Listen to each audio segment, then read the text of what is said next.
পুজো দেখছেন TV9 বাংলায় মধ্য গগনে দুর্গোৎসব। আপনাদের সঙ্গে রয়েছে আমি সম্প্রীতি, আর সবাইকে জানাই মহা অষ্টমীর শুভেচ্ছা। বাঙালির কাছে আজকে দিনটা তার মাহাত্ম্যই আলাদা। দেবীর আশীর্বাদ চেয়ে পুষ্পাঞ্জলি, দেবীর অধিবাস বোধন পেরিয়ে মহাষ্টমীর দিনেই হয় অস্ত্র বা আয়ুধ পুজো। বিভিন্ন জায়গায় মহাষ্টমীতে কুমারী পুজোর আয়োজন, এরপর সন্ধি পুজো, অষ্টমী তিথির শেষ ও নবমী তিথির শুরুর মুহূর্তে সন্ধি পুজো। মহাষ্টমীর শেষ 24 মিনিট আর মহানবমীর প্রথম 24 মিনিট ধরে চলে এই পুজো। 108টি পদ্ম, 108টি প্রদীপ অর্পণ হবে মায়ের চরণে, হবে বলিদান। আপনারা বিভিন্ন জায়গার পুজো দেখছেন TV9 বাংলায়। পুজো এবার TV9 বাংলায় আপনার ঘরের ড্রয়িং রুমে বসেই আপনারা দেখতে পাচ্ছেন বেলুর মঠের কুমারী পুজো থেকে শুরু করে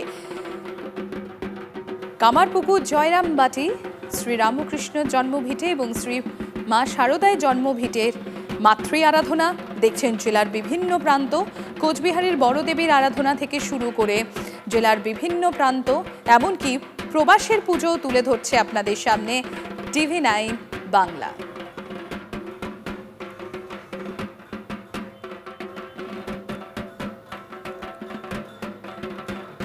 আর ঠিক যেরকম আপনাদের জানাচ্ছিলাম যে আমাদের বিভিন্ন প্রতিনিধিরা আমাদের সঙ্গে রয়েছেন, বিভিন্ন জায়গার পুজোর ছবি তুলে ধরছে TV9 বাংলার দর্শকদের জন্য। আমরা একটু নজর রাখি এবার মল্লিক বাড়ির দিকে। মল্লিক বাড়ির পুজো আপনারা জানেন সেখানে জমজমাট থাকে প্রত্যেক বছর, এবছরও তার অন্যথা নেই। 101 বছরে ঐতিহ্যবাহী পুজোর পদার্পণ, পুজোর আনন্দে মেতেছেন রঞ্জিত মল্লিক, কোয়েল মল্লিক।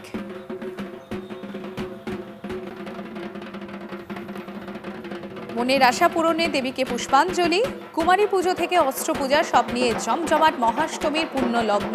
মল্লিক বাড়ির পুজোর ছবি আপনারা দেখছেন। রঞ্জিত মল্লিক থেকে কোয়েল মল্লিক মেতেছেন তারা দেবীর আরাধনা, মাতৃ আরাধনায়। সুচরিতা রয়েছেন আমার সহকর্মী আমার সঙ্গে। সুচরিতা, প্রথমেই তোমাকে জানাই মহাষ্টমীর শুভেচ্ছা। আমরা যে ছবি দেখতে পাচ্ছি মল্লিক বাড়িতে প্রতি বছরের মতো এবছরও মাতৃ আরাধনায় তারা মেতেছেন। রঞ্জিত মল্লিক থেকে কোয়েল মল্লিক, সবাইকেই আমরা দেখতে পাচ্ছি।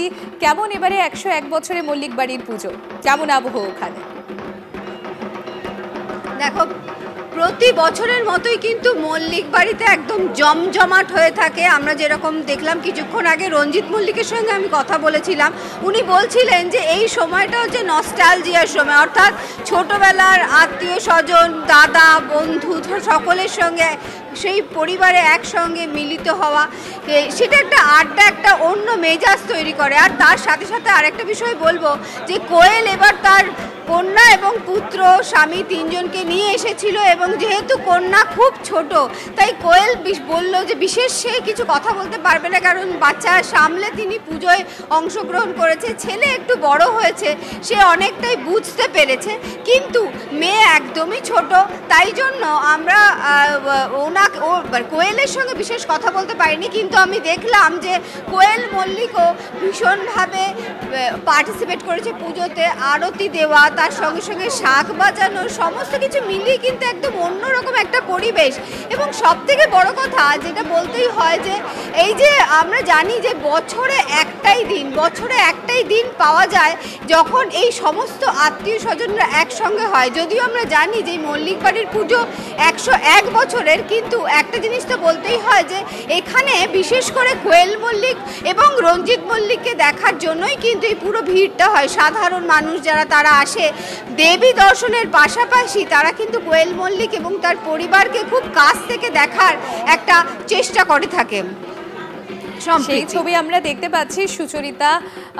এবং বিভিন্ন জায়গার পুজো, বনেদি বাড়ি থেকে শুরু করে বারোয়ারি পুজো, বেলুর মঠ, কামারপুকুর, জয়রামবাটি, সমস্ত জায়গার মাতৃ আরাধনা, তারকাদের পুজো তুলে ধরছি আপনাদের সামনে। সেই সুদূর বাণিজ্য নগরী মুম্বাই, সেখানেও তারকারা মেতেছেন মাতৃ আরাধনায়, মাতৃবন্দনায়, সেই ছবিও আপনাদের সামনে আমরা তুলে ধরছি।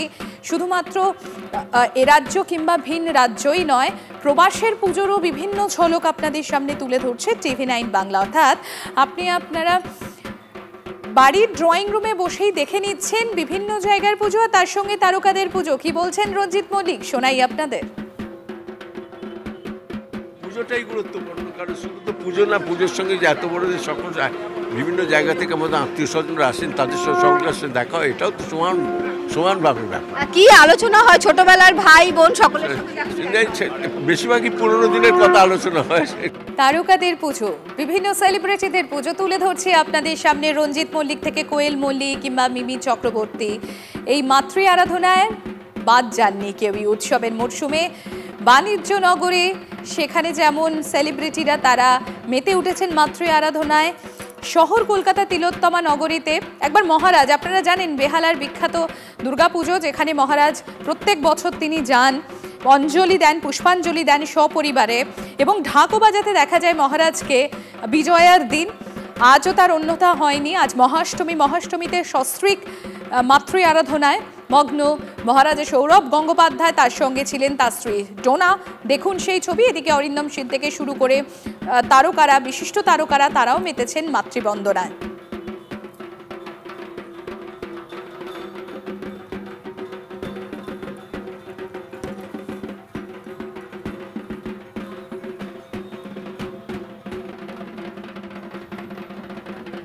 বনেদি বাড়ির পুজো, তারকাদের পুজো, সব পুজোই তুলে ধরছে TV9 বাংলা আপনাদের জন্য। চলুন এবার পাড়ি দিই অপারেশন সিন্দুর দেখতে। না, ভুল করবেন না, আমরা চলে যাব বরং সন্তোষ মিত্র স্কোয়ারে, কারণ এবার যে তাদের থিম অপারেশন সিঁদুর। আর আমরা এই নিয়ে আমাদের সহকর্মী সুপ্রিয় রয়েছেন আমার সঙ্গে। আমি একবার চলে যাবো সুপ্রিয়র কাছে। সুপ্রিয়, অপারেশন সিন্দুর বা অপারেশন সিঁদুর আমরা যাই বলি না কেন, এই অপারেশন সিঁদুর নিয়ে আমরা বহু বিতর্ক দেখেছি, কিন্তু তারপরেও উৎসাহী মানুষের এই সন্তোষ মিত্র স্কোয়ারের পুজো দেখায় কোনো খামতি দেখতে পাচ্ছি না। কেমন দেখছো ওখানে ভিড় কতটা এই মহাষ্টমীর সকালে? দেখো, প্রাণের উৎসবে বাঙালি মাতোয়ারার মহা অষ্টমীর সকাল। একদিকে পুজো মণ্ডপে, সন্তোষ মিত্র স্কোয়ারের পুজো মণ্ডপে পুজো পাঠ চলছে। কিছু সময় আগেই এখানে অঞ্জলি পর্ব শেষ হয়েছে, এবং তার সঙ্গে তুমি যে বিষয়টা দেখতে চাইছিলে, ক্যামেরা পার্সন কল্যাণ দেখাচ্ছে ছবিটা, তুমি দেখো পুরো পুজো মণ্ডপ কিন্তু ভিড়ে ঠাসা।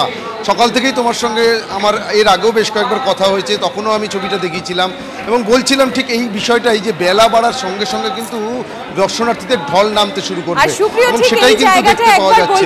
বাইরেও কিন্তু পুজো যারা দেখছেন TV9 বাংলায়, তারা বলতেই পারেন যে 12টা আবার কবে থেকে সকাল হলো। বেলা 12টা বলতে আমরা অভ্যস্ত, কিন্তু সন্তোষ মিত্র স্কোয়ারে দর্শনার্থীদের ঢল বলছে বেলা বা সকালের দ্বন্দ্বে না গিয়ে বরং আমরা বলি যে রীতিমতো রাতের সেই জনজোয়ারের ছবি আমরা দেখছি সেখানে। একদমই তাই, রাতের মতোই কিন্তু এখানে রীতিমতো মানুষের ঢল নামতে শুরু করেছে, দর্শনার্থীদের ঢল নামতে শুরু করেছে। এবং মূলত রাতের বেলাতে এই যে এবারের যে বিষয়বস্তু বা যে বিষয় ভাবনাকে সামনে রেখে উদ্যোক্তারা তাদের যাবতীয় আয়োজন করেছেন, তা হচ্ছে অপারেশন সিঁদুর, অর্থাৎ পেহেলগাঁয়ের জঙ্গি হামলা এবং তার পরবর্তীতে ভারতীয় সেনার পাল্টা যে পাক জঙ্গি ঘাঁটিতে যে অপারেশন, সেই বিষয়বস্তুকেই কিন্তু এবার এই পুজো মণ্ডপের মধ্যে দিয়ে তুলে ধরা হয়েছে, এবং তার জন্যে বিশেষ LED শোয়ের একটা বন্দোবস্তও রয়েছে, এবং সেটাই কিন্তু পুজোর মূল আকর্ষণ বা দর্শনার্থীদের কাছে মূল আকর্ষণ। যদিও এই দিনের বেলাতে সেই LED শো বা লাইট অ্যান্ড সাউন্ড শো সেটা দেখা যাচ্ছে না, কিন্তু তাছাড়াও যে গোটা পুজো মণ্ডপ বা মাতৃ প্রতিমা দর্শন করা, তার জন্যই কিন্তু দূর দূরান্ত থেকে তারা মানুষ এখানে ছুটে আসছে। একেবারেই সুপ্রিয়, আর কিন্তু মাত্র 1 ঘন্টা খানেকের অপেক্ষা, কারণ তারপরেই মহাষ্টমীর তিথি আস্তে আস্তে শেষের দিকে চলে যাবে। শুরু হবে সন্ধি পুজো 1টা 25 থেকে। সন্ধি পুজোর পুণ্যতিথিও শুরু হচ্ছে। একবার চলে যাই, আমার অপর সহকর্মী হিমাদ্রি রয়েছেন আমার সঙ্গে আনন্দপুর সর্বজনীন থেকে। হিমাদ্রি, প্রথমেই তোমাকে মহাষ্টমীর শুভেচ্ছা। আনন্দপুর সর্বজনীন এবার তারা কি চমক রাখলো শিউরিবাসীর জন্য? প্রথমেই তোমাকেও জানাই মহা অষ্টমীর শুভেচ্ছা। এই মুহূর্তে আমি রয়েছি আনন্দপুর সার্বজনীনে। আনন্দপুর সার্বজনীনের ছবিটা দেখাবার চেষ্টা করব। এখনও পর্যন্ত কিন্তু অঞ্জলি চলছে, সেই অঞ্জলি এখনও পর্যন্ত চলছে এবং অনেকেই মাকে অঞ্জলি দিচ্ছেন। এবং ছবিটা আরও একবার দেখাবার চেষ্টা করবো। এই আনন্দপুর সার্বজনীন মানেই কিন্তু সিউড়ি শহরের দুর্গাপুজোর একটা ডেস্টিনেশন বলা যেতে পারে। সেই ছবিটাও দেখাবার চেষ্টা করব যে আনন্দপুর সার্বজনীনে কিন্তু এই মুহূর্তে বহু মানুষ তারা এসে ভিড় করেছেন। দেখতে পাচ্ছ তারা একে একে বিভিন্ন যে মণ্ডপ, সেই মণ্ডপগুলিতে দুর্গাপুজোর যে অঞ্জলি দেওয়া বা অষ্টমী পুজো শেষ হতেই কিন্তু এখানে এসে ভিড় জমিয়েছেন অনেকেই। কারণ প্রত্যেক বছরের মতো এবছরও কিন্তু সেই আনন্দপুর সার্বজনীনে অনেক মানুষ ভিড় করছেন, বিশেষ করে ইয়াং জেনারেশন, তারা প্রত্যেকেই কিন্তু এখানে আসেন। এবং এই যে পুরো চত্বর, এই পুরো চত্বর কিন্তু স্থানীয় যারা বাসিন্দা রয়েছে বা এখানকার যারা ইয়াং জেনারেশন রয়েছে বিশেষ করে, তারা কিন্তু এসে এখানে ভিড় করেছেন এবং তারা প্রত্যেক বছর এইভাবেই কিন্তু আনন্দপুর সার্বজনীন শুধুমাত্র এই পুজোর 4 দিন এখানে জমজমাট ভিড় সেখানে এই আনন্দপুরে ভরে থাকে, সেই ছবিটা দেখা যাচ্ছে। কথা বলার চেষ্টা করব, বলছি আপনারা তো এখানকার স্থানীয় বাসিন্দা, আনন্দপুর সার্বজনীন মানে কি দুর্গাপুজোর একটা ডেস্টিনেশন? তো অবশ্যই। কি প্ল্যান রয়েছে সারাদিন আজকে? আপাতত এখন বেরিয়েছি বন্ধুদের সাথে, এখন এখানে ঘুরবো একটু, তারপরে একটু যাবো, খাওয়া দাওয়া আছে। অর্থাৎ প্ল্যান তো পুরো তৈরি রয়েছে। স্পেশাল হিমাদ্রি, আপাতত তোমাকে ধন্যবাদ। সুপ্রিয় এবং শুভতোষ ছিলেন আমার সঙ্গে, তোমাদেরকেও আপাতত ধন্যবাদ। কারণ মহাষ্টমীর পুষ্পাঞ্জলি শেষ হয়েছে, এবার সন্ধি পুজোর আয়োজন চলছে সমস্ত মণ্ডপে কিংবা বনেদি বাড়িতে। মহাষ্টমীর অঞ্জলি দিয়ে বাংলার দুর্গতি নাশের প্রার্থনা জানালেন কেন্দ্রীয় শিক্ষা প্রতিমন্ত্রী ডক্টর সুকান্ত মজুমদার। কর্মসংস্থান বাড়ানোর প্রার্থনারও মন্ত্রীর মুখে। এদিন পাড়ার ক্লাব দক্ষিণ খাদিমপুর শঙ্কর স্মৃতি মন্দিরে সপরিবারে অষ্টমীর অঞ্জলি দেন ডক্টর সুকান্ত মজুমদার। অঞ্জলি দেওয়ার পর সকলের সঙ্গে আড্ডায় মেতে ওঠেন কেন্দ্রীয় শিক্ষা প্রতিমন্ত্রী। অনেকে সেলফি তোলার আবদারও মেটান সুকান্ত মজুমদার। মায়ের কাছে প্রত্যেকবারই একই প্রার্থনা করি যে মা যেন দুর্গতি নাশ করেন। বাংলায় যে ধরনের একের পর এক দুর্গতি আসছে, পুজোর আগেই 11 জন সহনাগরিককে আমরা হারিয়েছি, তারপরেও নানা এই ধরনের ঘটনা ঘটেছে। এই ধরনের ঘটনা যেন না ঘটে, বাংলার মানুষের জীবনে যেন সমৃদ্ধি আসে। বাংলার মানুষ, আমরা অর্থনীতি, আমাদের রাজ্যের অর্থনীতি থেকে শুরু করে বিশেষ করে কর্মসংস্থান এই রাজ্যে যেন বাড়ে। মা তেমন কিছু করবে, মা জানেন কি করতে হবে, মায়ের উপর পূর্ণ আস্থা বিশ্বাস আছে আমার।